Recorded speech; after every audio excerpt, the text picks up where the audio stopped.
अस्सलाम वालेकुम दोस्तों, मैं हूं अब्दुल जब्बार और आप देख रहे हैं मेरा यूट्यूब चैनल सिसकता पाकिस्तान। दोस्तों, आज सियासी हवाले से अगर बात की जाए, इलेक्शन मेन मुद्दा आजकल जो चल रहा है वो है इलेक्शन। इलेक्शन हो रहा है कि नहीं हो रहा, इलेक्शन मुलतवी हो गया है, क्या वो मुलतवी ही रहेगा, 8 अक्टूबर तक जाएगा या उसमें कोई चेंजिंग आ रही हैं, और ये इलेक्शन जो है वो क्यों मुलतवी किया जा रहा है, और पीटीआई वाले अभी क्यों डटे हुए हैं इमरान खान के इलेक्शन अभी होने चाहिए, और जो नून लीग है वो क्यों डटी हुई है कि नहीं इलेक्शन लेट ही होने चाहिए, और दोनों के अंदर गलती क्या है, और कौन हक पे और कौन सच पे है, और हमारा कानून क्या कहता है, उस हिसाब से बात करेंगे। तो दोस्तों, सबसे पहले तो बात ये है, अकॉर्डिंग टू रूल तो यही है कि हमारा आइन कहता है कि एक जो निगरान हुकूमत आती है उसकी ड्यूटी है ये कि वो 90 दिन के अंदर अंदर साफ और शफाफ इलेक्शन करवाए। फर्स्ट ऑफ ऑल तो बात ये होगी। दूसरे नंबर पे बात ये हो गई कि अगर अब इस बात को मुद्दा बना के नून लीग वाले जो हैं वो क्यों इसको लेट करना चाह रहे हैं, वो नहीं चाह रहे कि इलेक्शन हो। सबसे पहले तो बात ये है कि नून लीग वालों ने खुद ही अपने पाँव पे कुल्हाड़ी मार ली है। उनकी कुल्हाड़ी अपने पाँव पे मारने की भी एक खुद की वजह थी। सारे मुल्क की कंडीशन और माली हालात और हर चीज़ जो है वो इनके सामने थी। तो इन्होंने पहले नंबर पे तो जितने अपने मामलात हैं वो क्लियर किए हैं, मोस्टली वो कर चुके हैं। फॉर एग्जांपल वो क्या है, वो ये है कि जैसे शहबाज शरीफ के ख़िलाफ़ जो मुकदमात थे वो ख़त्म किए हैं।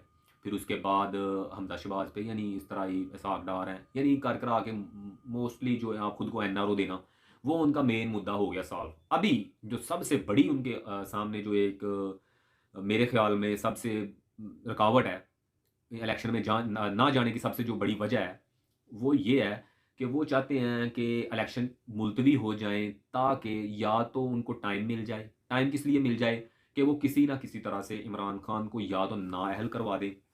तो यहाँ जो अफ़वाहें उड़ रही हैं, जो सुनने में आ रहा है, मेरे सुनने में ये न्यूज़ में हर जगह मिलता है कि या फिर इस चक्करों में है कि जी इमरान खान को रास्ते से हटा दिया जाए। तो मेरे ख्याल में तो इलेक्शन तब तक मुमकिन नहीं हो सकता जब तक नवाज शरीफ वापस ना आ जाए, और नवाज यही वो नून लीग का सबसे बड़ा मुद्दा ये है कि वो अब चाह रहे हैं कि कोई ऐसी सिचुएशन क्रिएट कर ली जाए, कोई ऐसा रास्ता बीच का निकाल लिया जाए कि नवाज शरीफ किसी तरह को आवाम आराम से हम उसको वापस ले आएं। क्यों? इन दिनों में अगर वो इलेक्शन करवाते हैं तो इन दिनों में इमरान खान जो है वो फुल टॉप पे जा रहा है अवाम में पॉपुलैरिटी के हिसाब से।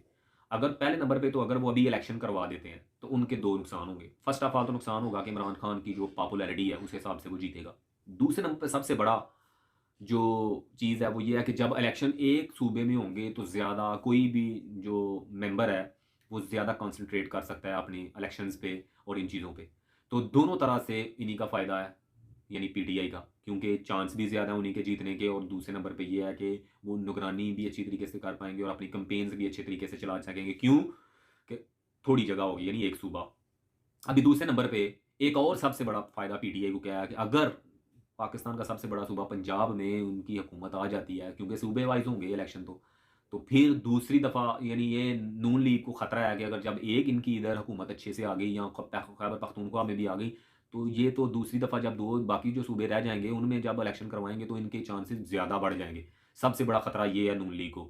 और दूसरे नंबर पे बात ये है, अभी मरियम साहिबा भी बार-बार बात करती हैं कि बराबरी पे काम होना चाहिए, दोनों तराजू पे जो है ना बराबर होना चाहिए। तो तराजू कुछ लोग ये समझते हैं कि जैसे नवाज़ शरीफ पे केसेज़ हैं, मैं भी स्टार्ट में यही समझा था कि जैसे नवाज़ शरीफ पे केसेज़ हैं और ऐसे ही इमरान खान पे भी हों, जैसे वो पेशियाँ भुगतता था, इसी तरह ये भी जाए हर पेशी पे।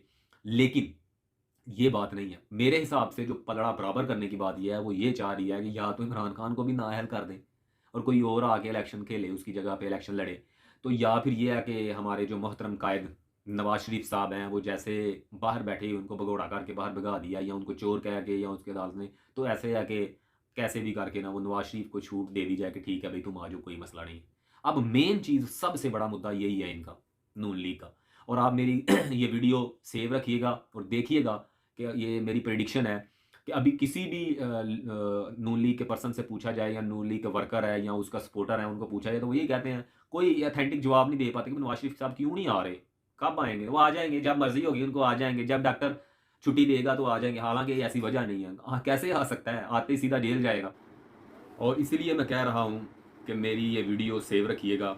जिस दिन नवाज शरीफ ये मुकमका करके या जिस प्रोपेगेंडा के तहत उसके केसेस ख़त्म करने के लिए ये सारी तगोदो हो रही है, इलेक्शन लेट करवाए जा रहे हैं, आवाम के ऊपर बोझ बढ़ाया जा रहा है, मुल्क में जो अदम इस्तेहकाम आया हुआ है, सारे के सारे जो ये मामलात हो रहे हैं, इनके पीछे सिर्फ़ और सिर्फ मुद्दा ये है कि किसी तरह नवाज़ शरीफ इधर आ जाए।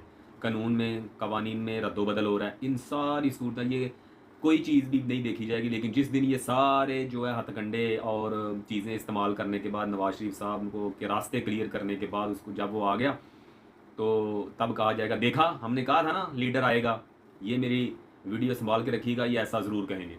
हालाँकि तो वो एक किसी अज़ीम लीडर की मैंने गुफ्तगू सुनी है कि वो जब उनको उनकी गवर्नमेंट चली गई ना, तो किसी दूसरे लीडर, यानी ये मुस्लिम लीडर की बात है, मेरे माइंड में नाम नहीं आ रहा, आई थिंक सदर सद्दाम हुसैन के बारे में था कि जब उनकी, तो उनको जो ब्रिटिश या कोई जो भी वो ऑफिसर था वो कहता, देखा हम कहाँ पे ले आए हैं तुझे, ले आए ना वहाँ। तो फिर उन्होंने तारीखी वर्ड कहे थे, उन्होंने कहा था कि भाई ये बात तब करनी थी तब जब मैं इक़्तिदार में था या जब मैं पावर में था, अब तो कोई भी कर लेगा। यही बात है, मज़ा आने का तब था जब अब इतने साल से भगोड़ा है, टाइम और टाइम वापस आया होता, पूरे टाइम से वापस आ गया होता। लेकिन अब जब सारे रास्ते क्लीन करके आएगा, तो फिर उन्होंने कहा, देखा हमने कहा था ना नवाज शरीफ आएगा, आ गया ना। हालांकि ये नहीं बताएंगे कि आया किस तरह, ठीक है, क्योंकि इतने दिनों से वो तो 6 हफ्तों के जो है ना, 6-8 हफ्तों का ज़मानत पे गया हुआ है, और तब से देखे अब तक इश्तेहारी है, वापस ही नहीं आया। तो अचानक ऐसे कैसे आ जाएगा? अब अगर जब मुकमका करके या किसी तरीके से, या जो चीज़ ये मरीम नवाज साहिबा या उनके जो हवारी हैं, ये सारे जो मामलात कर रहे हैं सियासी वर्कर्स, ये वो जो भी ये पूरे पाकिस्तान में उन्होंने भगदड़ मचाई हुई है, आवाम का बेड़ा गर्क कर रहे हैं इन चीज़ों के मामले में, वो सिर्फ और सिर्फ एक मुद्दा है, आज नवाज शरीफ को आने की इजाज़त दे दें, ये कल इलेक्शन करवा देंगे। और ये कैसे मुमकिन है? ये कैसे मुमकिन है कि एक बंदा इसी चीज़ से, हम इसी चीज़ पे तो हम रो रहे हैं कि सिर्फ और सिर्फ इन मकासद के लिए पूरे पाकिस्तान को इन्होंने खेल तमाशा बना के रखा हुआ है। ठीक है, अपने मकसद के लिए पूरा पाकिस्तान जो है इनकी उंगलियों पे नाच रहा है। कब चाहे रूल चेंज कर लें, कब चाहे कुछ भी कर लें, आइन चेंज कर लें, आइन पे चलें या ना चलें, कुछ भी, कोई कुछ भी कर रहा है, किसी को भी उठा लें, किसी के साथ भी कोई भी मैटर कर दे। तो जब तक मुल्क के अंदर कोई रूल रेगुलेशन नहीं रहेगा, अब अभी भी खुदारा कोई ऐसा मामला, ऐसे इकदाम से परहेज करें और इन चीज़ों से बचें कि जो आवाम है उनकी, वो पहले पहले ही उनके दिलों में कानून के लिए इज्जत बहुत कम है, तो जो रही सही इज्जत है उसको बरकरार रहने दें। क्यों? कि जब ज़ाहिर है कि एक बंदा है, उसको उसको ये यकीन ही नहीं है कि मुझे कहीं से इंसाफ मिल सकता है, कहीं से इंसाफ मिल सकता है, किसी को ये ऐसा यकीन ही नहीं है, तो फिर बाकी क्या रह जाएगा? हर बंदा खुद के डिसीजन खुद लेगा इंडिविजुअली, तो फिर जो है वो तबाही होगी और इसके अलावा कुछ नहीं है। तो खुदारा इन सियासतदानों के इन ओछे हथकंडों से भी बचें, और इन सियासतदानों को भी चाहिए कि अपने मफाद की जंग लड़ना छोड़ दें, खुदारा मुल्क के लिए सोचें, ताकि ये मुल्क जो है अपनी तरक्की की राह पर गामज़न हो सके। इंशाअल्लाह नेक्स्ट वीडियो में फिर मिलेंगे। अल्लाह हाफ़िज़।